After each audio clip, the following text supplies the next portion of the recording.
আসসালামু আলাইকুম। দেশ বিদেশ টিভি থেকে হুসেন বলছি, আমার চ্যানেলে সবাইকে স্বাগত।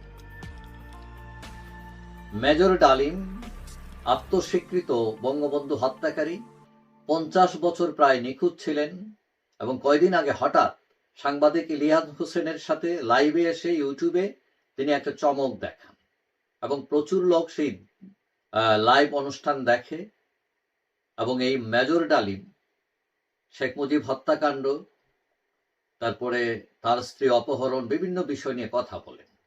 তবে তিনি কোথায় আছেন এটা স্পষ্ট করে বলেননি এবং সাংবাদিক ইলিয়াস হোসেন তাকে হিরো হিসাবে উপস্থাপন করেন এই অনুষ্ঠানে। এখন মেজর ডালিম কোথায় আছে সেটা কেউ জানে না। অনেকেই ধারণা করছেন হয়তো আমেরিকা অথবা কানাডায় থাকতে পারেন তিনি, তবে আমেরিকায় থাকার সম্ভাবনাই বেশি। তো অথবা লিবিয়া বা এই ধরনের কোনো দেশেও থাকতে পারে। তবে যেটাই হোক না কেন, এই যে মেজর ডালিম, তিনি কারো কারো কাছে হিরো, আবার কারো কাছে জিরো।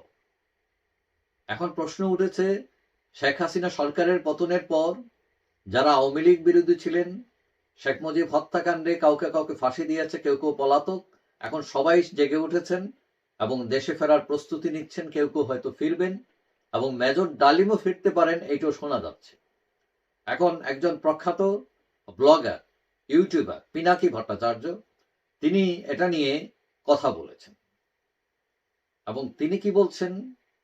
তিনি বলছেন যে সুইডেন প্রবাসী তার এক ভাই ডালিমের ব্যাপারে কথা বলেছেন তার সাথে এবং তিনি বলেছেন যে ডালিমকে তো দেশে ফিরিয়ে আনা দরকার।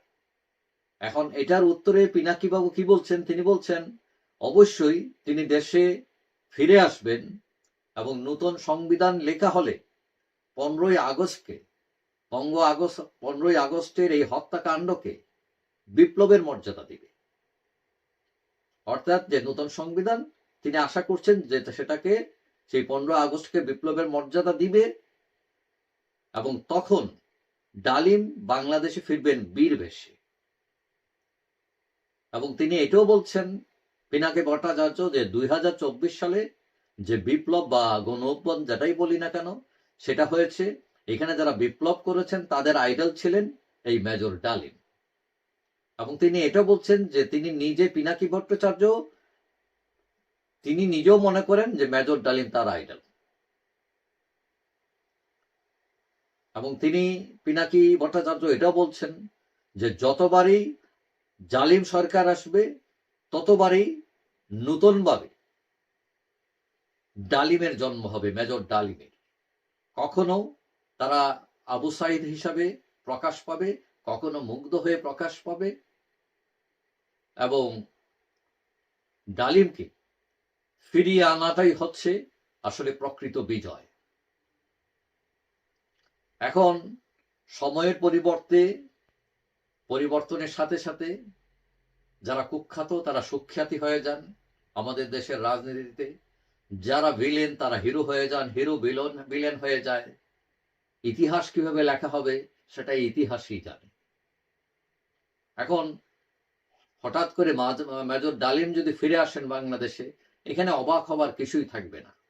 কারণ সরকার এবং এই যে ছাত্র যারা আছে, বোঝা যাচ্ছে তারা সবাই এই ডালিমদের রাজনীতি সমর্থক।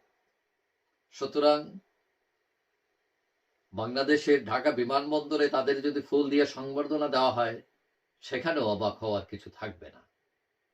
যাই হোক, এটা এমন এক দেশ যেখানে হত্যাকাণ্ডকে, একটি শিশু হত্যাকারীকেও ফুল দিয়ে বরণ করা হতে পারে, আবার যিনি একজন প্রকৃতি মানুষ, যিনি একজন আদর্শান মানুষ, তিনিও বঞ্চিত হতে পারেন ফুল থেকে।